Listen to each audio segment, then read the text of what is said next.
Yes, again, alright mga minamahal, Alicia nyo, nagbabalik muli para sa ating panibagong video. So, ito na yung sinasabi ko sa inyo, oo, paulit-ulit, ayaw niyong makinig eh.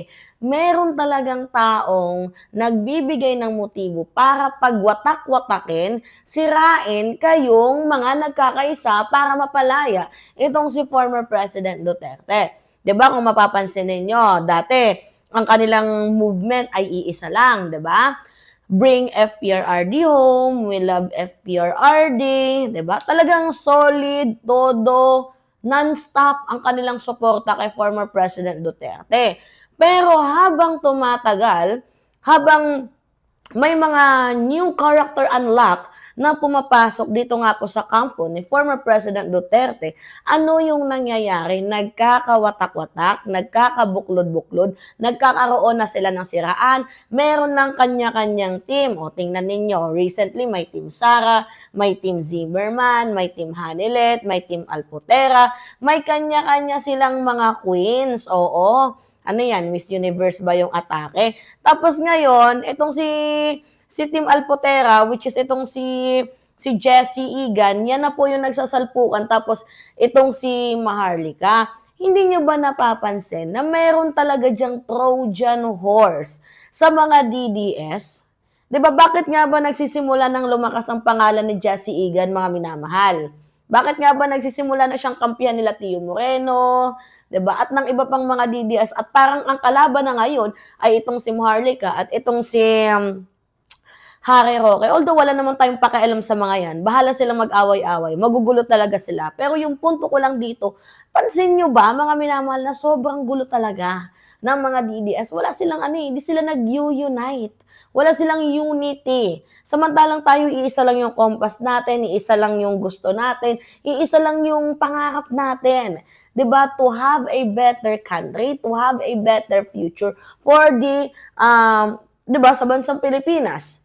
Pero sila, may kanya-kanya silang mga interes eh. Mga self-serving ba? O ngayon, meron ako sa inyo ipapakita. Ito nag-post, itong si Tio Moreno. Basahin muna natin. If there is one person outside of FPRRD immediate family who has been instrumental in preserving his legacy, it is Jassy Egan. Oy.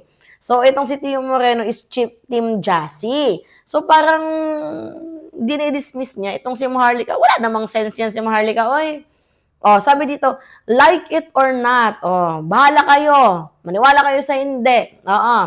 Just has consistently organized events for PRRD and has continued charitable work he started. Ito na yung sinasabi ko sa inyo na mayroon silang event na tawag dito, rally. 'Di ba? Yung mga rally, signature campaign, which is, kung i-deep talk natin yan, itong si Jassy Egan, yung amo niya, si Small Boy. Si Small Boy, yun yung namamangka sa dalawang ilog.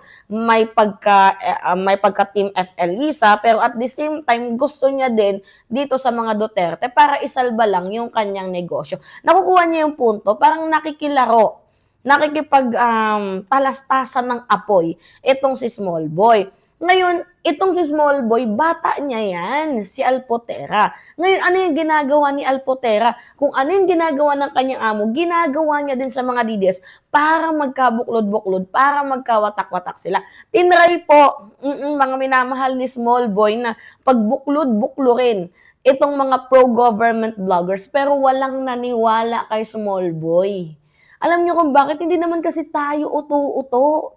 O samantala yung mga DDS, tingnan ninyo, nag-aaway-away sila, nagwa-warla, parang, di ba? Pansinin ninyo, napaka-war freak. Okay, sabi dito, it is not Maharlika, not Harry Roque, and not Hanilet. You rarely, if ever, see them attending or organizing events in support of FPRRD.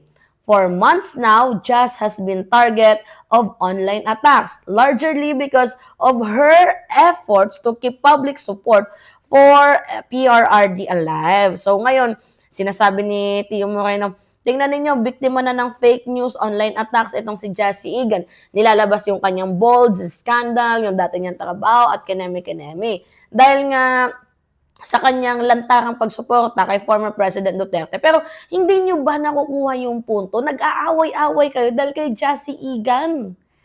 Diba? Oh, what is difficult to understand is why Maharlika, Harry Roque, and their minions continue to attack her, especially when Just maintains a good relationship with Duterte's siblings.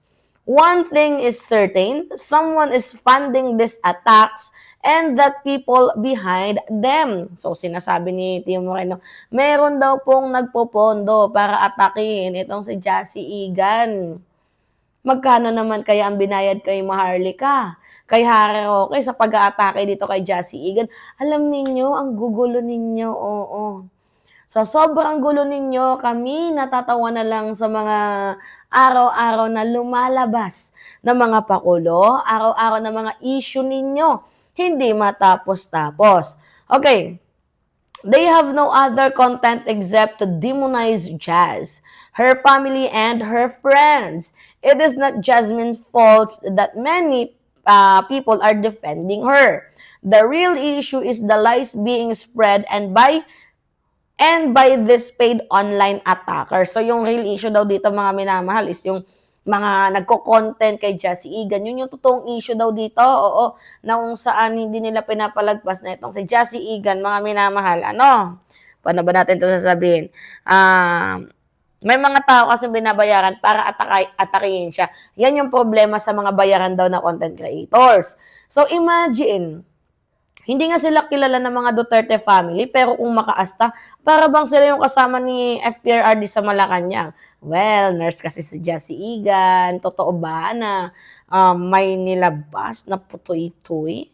Itong si Jassy Igan na picture ni FPRRD na kinakalat ni Maharlika. Totoo ba yon? Tanong lang. Diba? To the one funding this effort, we already have an idea who you are. We are simply waiting for the go signal to expose you and your dealings in the business world. So parang eto na, mga minamahal, usapang negosyo. Sino kaya ang nagbabayad para atakihin itong si Jassy Igan? Ay, to Maharlika, Harry Roque, and their minions, alam nyo muna ang mga feedback sa inyo. Para kayong mga kengkoy online na nagpapanggap to be real DDS when in fact, noon pa kayo na background check. Kaya nga wala kayong mga access, hindi nyo pa rin gets? Aray mo. Diba? Imagine, wait lang. Hindi nyo pa rin gets, kaya nga wala kayong mga access. Sakit. Totoo ba yun, Mahal? Papayag ka nun. Wala kang access, Maharlika, kay Sarah, wala kang access dito kay Bolong, wala kang access dito kay kay Boss Teo. Sakit noon, 'di ba? Pero you know what, mga minamahal, itong si Jassy Igan talaga, let's be real, hindi din naman talaga yan totoong DDS. Isa lang din naman yan sa paid trolls na binabayaran ni Small Boy. 'Di ba? Yeah, totoo. Kasi I have an information na makakapagsabi na itong si Small Boy ay mayroong malaking koneksyon dito kay sino, mga minamahal? Tama. Kay Jassy Igan. 'Di ba? Oo. So, sila-sila lang din nagsisiraan, no? Anyway, mga minamahal, totoo nga ba at legit na DDS itong si Jassy Igan? Kasi kung titingnan natin yung narrative ng mga taong nagtatanggol sa kanya, yes, legit daw na DDS. Pero kung titingnan naman natin yung mga galawan, it is very far from the truth. Kasi kung totoong si Jassy Igan ay totoong DDS, bakit laging magulo ang mga DDS? Bakit lagi siyang nagiging sentro? Bakit parang gusto siyang gawing muka?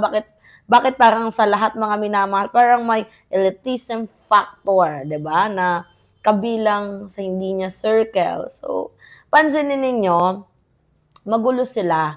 At ang nagpapagulo dyan, walang iba kundi itong si Jassy Igan. So, sana naman sa mga DDS dyan, oo, magising na kayo. Hindi totoo na DDS itong si Jassy Igan. Parehas lang talaga sila ni Maharlika, or else, baka palabas lang yung pag-aaway-away nila. Scripted. Tanong lang. Ganyan sila kagulo, no? Alam niyo magkakaroon na dito ng people power sabi ni ano, oo, ni Manong Javiet, magkakaroon na ng people power tapos kayo, nagkakagulo pa din kayo diyan sa ibang bansa, tingnan ninyo. Wala talaga kayong unity. Hindi niyo alam yung salitang pagkakaisa, mahiya naman kayo sa mga butchi ninyo, nakakahiya. Oo.